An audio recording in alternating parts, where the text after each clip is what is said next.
Thank you. It is a pleasure to be here in Cambridge on this rainy night during Harvard spring break. So I thank you for coming and having this opportunity to talk about this book, which I am passionate about. I am very passionate about professional military education, which is why I wrote this book, which is quite far out of my field. As it was said, my usual arc of research is in space security and globalization.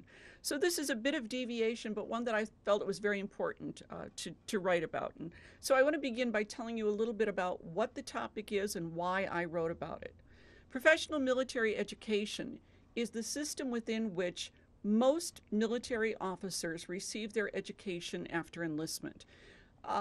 It's congressionally mandated. This is not a choice, it's not an option. All are required to attend to receive what's called Joint Professional Military Education credit. Specifically in the book, I'm talking about the war colleges, which are the most senior of the institutions. It's where the officers at the captain and colonel level attend when they're transitioning from very operational positions where they fly planes, drive boats, drive tanks into strategic positions where they will be in Washington making critical policy decisions. So we at the War College see it as our job to really educate them from jobs which have been focused on training and that they are very good at. No one is better at these operational jobs than our American military officers, to jobs that they are not so familiar with in strategic areas that involve economics, policy, require knowledge of cultural differences, religion, and really are out of their norm. They're education questions that don't necessarily carry with them a yes and no answer that these officers are very used to when they're operating nuclear reactors or flying a plane.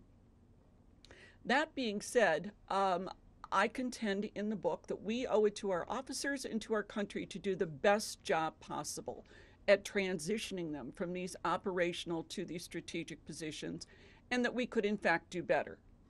That because of structural and systemic issues, we really are not serving our officers as well as we might to prepare them for their future jobs and the country, and that we could do a much better job. And I'd like to just read to you a couple paragraphs here from the book that, in a nutshell, explain the issue. Consider as you read, how would you feel as a parent if your son or daughter asked you to pay between $57,000 and $166,000, which is the range of cost per student at the war colleges, for him or her to attend a graduate program where there are no academic admission standards and everyone graduates in 10 months? Unless the war colleges are the military equivalent of the mythical Lake Wobegon, where all the children are above average statistically, everyone graduating from an accelerated, rigorous graduate program where there are no admission standards is highly unlikely. Further, this program will constantly pulse your child to make sure she is happy with what they are being taught by a faculty, some of whom have neither teaching experience nor subject matter expertise. You might have qualms about the educational value of the program. So what are these challenges, and what might we do to fix them? And I contend in the book there are some things that we could do that aren't particularly difficult, but aren't being done simply because in professional military education there is a default to this is the way we've always done it. So the first problem I talk about, the students. The students come in because they are congressionally mandated to come in. Many of them are eager to learn. Many of them are very anxious to make this transition. Quite frankly, some are not. There are no academic admission standards. Some of these individuals have not written a paper in 20 plus years. They're very good at what they do, but they are not particularly good students in some cases. Yet, because they are very good at their operational jobs, and the government has spent sometimes millions of dollars to train them, if they happen to be a pilot or in nuclear fields or highly specialized fields, there is a requirement that they all graduate. No military officer will be failed and their career ruined because of an academic program. And when they attend the War College, they get 2 degrees.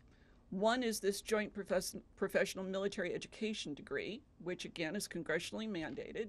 The second, they all receive a master's degree in National Security Studies. Everybody who comes in gets a master's degree. That means the student who works very hard and is sitting next to the student who doesn't necessarily work that hard, they're both going to graduate. Now, that's not their fault. That is not a problem of their making. They are the military equivalent of being too big to fail. They are too valuable to the military and the country to fail in an academic program. So you have a system where coming in, the credibility of the program is stretched because there are no failures. Now, occasionally you'll have someone who, because of family issues or some other issue, won't complete the program in time, and they're simply recycled. But academically, I've been teaching professional military education for 20 years now, and I have never given a final grade of a C. It's just not given. Our range of grades is basically from 84 to 94. Now, why did I write this book? Why me? I'm saying some things here that are pretty critical of my own institution. The second point that this gets to is the faculty. We have a very strong faculty in many areas, and the faculty is very diverse. There are active duty military officers. There are practitioners, which include a very high percentage of retired military officers. There are civilian academics, and there are civilian academics who are very active in their own professional fields. And I make a differentiation there very carefully. What happens very often is we will have a military officer show up to be a faculty member who last week was on a ship or flying a plane. And next week, he's teaching economics or political science or history or some topic which he will work very hard at but doesn't have any substantive background in. And because he doesn't have a background necessarily in the classroom, the institution goes out of its way to give them ample opportunity to get good at teaching. They give them more classes to give them an opportunity to practice and get better at what they're doing. But what that means is that the stronger, experienced teachers who do have the background in the field, we don't teach as much. Now, when they do get good, usually after about 2 years, well, then they're gone. And we start this all over again. So you have a student body with no academic admission standards. You have a faculty which is very diverse. Everybody is well-meaning, but some have a substantive background and others don't. And this is all being run by an increasingly large bureaucracy, most of whom have no background in either education or educational administration. This creates basically a situation, I use the example in the book, where I say it would be like putting me in charge of a helicopter squadron. I would be very well-meaning, but I don't know what I'm doing. Therefore, my job, I would just, nobody fly. Everybody be careful. We've got a great safety record here. What happens in education is there is a default position of be as conservative as possible, keep everybody happy. Well, as a teacher, that's not your job to keep people happy. Your job is to challenge them, to really get the students to, I don't like this expression, but it works, to think outside the box. But what happens at the war colleges as well is that faculty, unlike at civilian academic institutions, are not tenured. They're not on a tenure track. They are on usually 3 or at most 4-year contracts.